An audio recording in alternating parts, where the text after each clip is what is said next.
magandang gabi sa inyong lahat mga kapatid. Time check natin. So 18:41 ng gabi. So paluwas ako ng Pangasinan ngayon. Andito pala ako sa Taguig. Pauwi ako ng Pangasinan. Bibisitahin ko yung mga anak ko. Sinamimiss ko na rin yung mga anak ko, kaya luluwas ako ngayon. Dapat kahapon pa, kaso nagbiyahe muna ako, namasada muna ako para may panggasolina pa uwi. Kaya ito, pauwi ako ngayon ng Pangasinan. So abangan niyo ako mga kapatid dyan sa Pangasinan ngayon. Hindi ko alam kung anong oras ako makakauwi ngayon, makakarating sa Pangasinan. Sana ilayo tayo sa disgrasya. Makarating sana tayo sa Pangasinan ng matiwasay.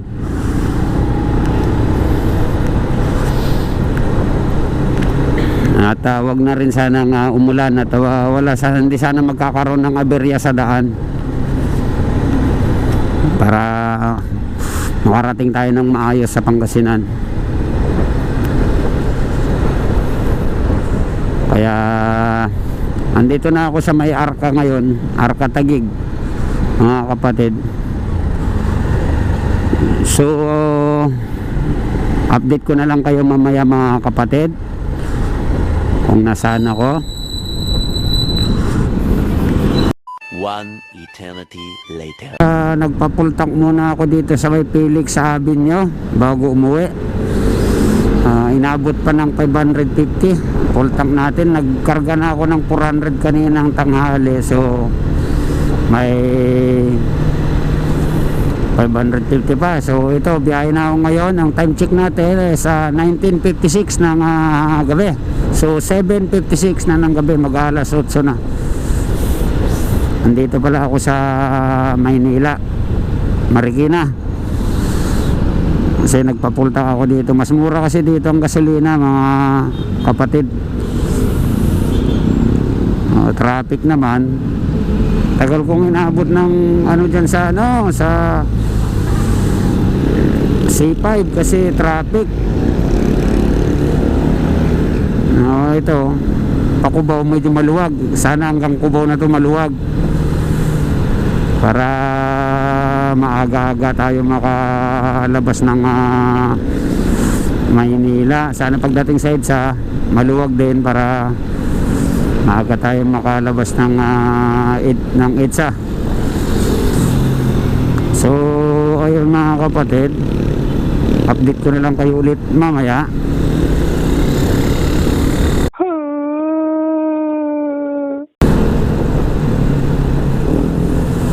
Ayun mga kapatid, dito na ako sa EDSA at maluwag naman. Salamat naman at maluwag yung EDSA natin ngayon palabas ng Maynila. Kaya medyo maganda-ganda itong biyahe natin ngayon. Sana puro na ganito yung EDSA hanggang sa monumento, para madali tayo makalabas ng Maynila. Sana pagdating ng paglabas ng Maynila wala rin traffic doon, may Valenzuela.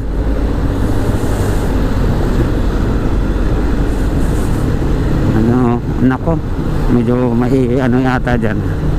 Dito na ako sa may mga kapatid sa SM North EDSA.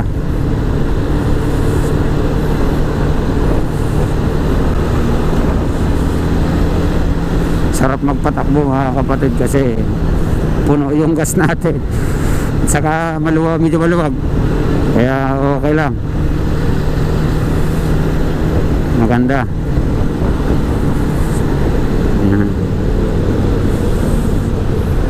So update na lang mamaya ulit. Ayun mga kapatid, dito na ako sa San Fernando. Malapit na ako dito sa Angeles. Ganda ng daan dito mga kapatid, oh, may ilaw yung kalsada, para akala mo nandun ka sa nandun ka sa airport.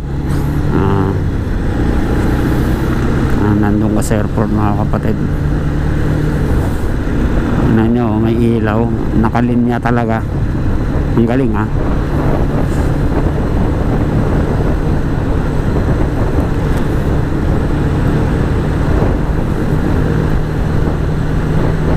Ganda kasi linya-linya siya. Ang galing niyang nag-isip dito.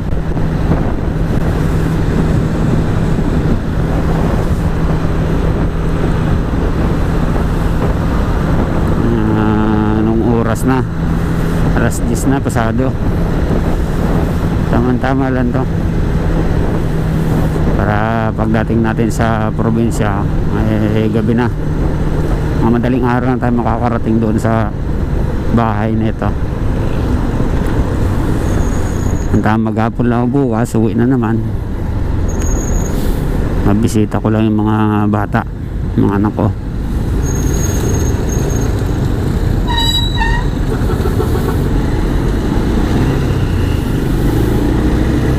Ito, ang hilis na to.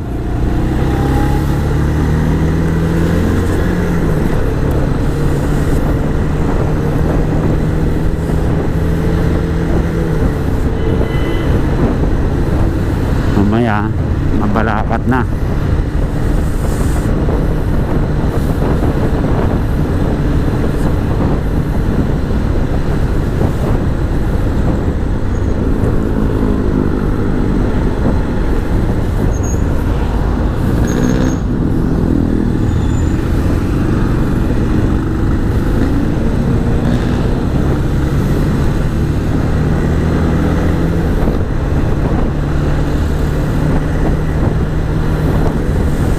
Wala nang ganong sasakyan ngayon.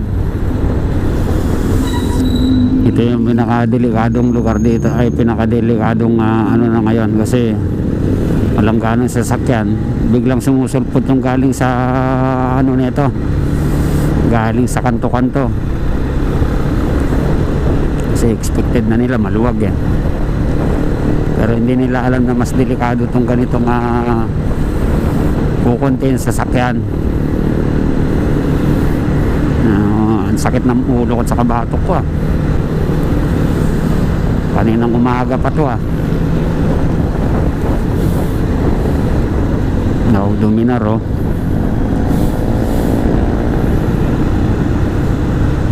ang ganda may heart pa.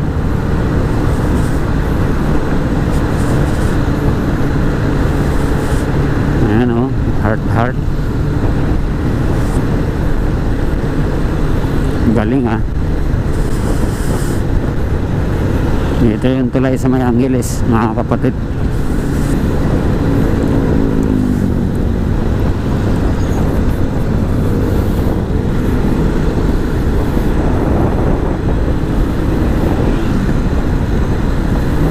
Maliwanag siya rito.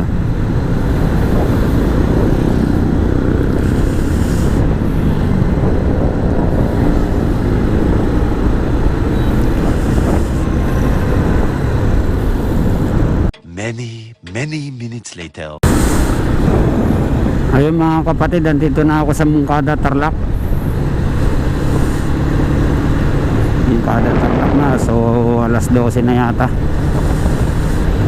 Tingnan natin kung anong oras na.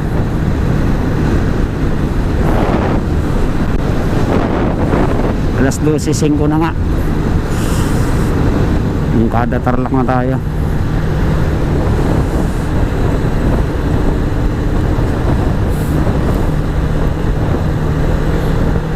Naggas pa kasi ako kanina, pumunta pa ako sa Kainta pumunta pa ako ng Kainta para maggas mas mura kasi doon. Kaya tapos traffic kaya nung oras ako na palabas.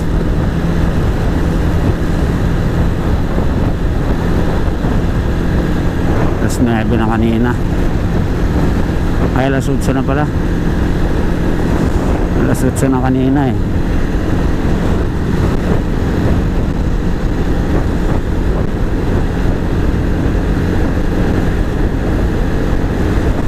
alas 12 na rin.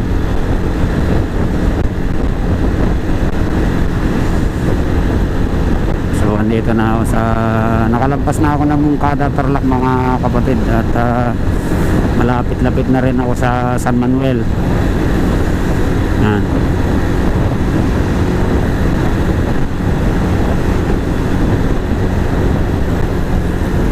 A few moments later. Yung mga kapatid, hindi ko na kayo na-update kagabi. Dumating ako rito mga 1 na madaling araw, at inantok na rin ako, saka madilim, kaya hindi na ako nakapag-update sa inyo.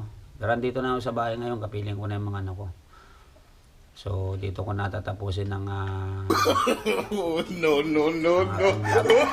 sanang kalimutan na i-subscribe ang aking YouTube channel, Parinas Motovlog. At saka huwag nyo rin kalimutan i-like and share, at pindutin na rin ang notification bell para ma-updated kayo sa susunod ko pang gagawing video. Babu!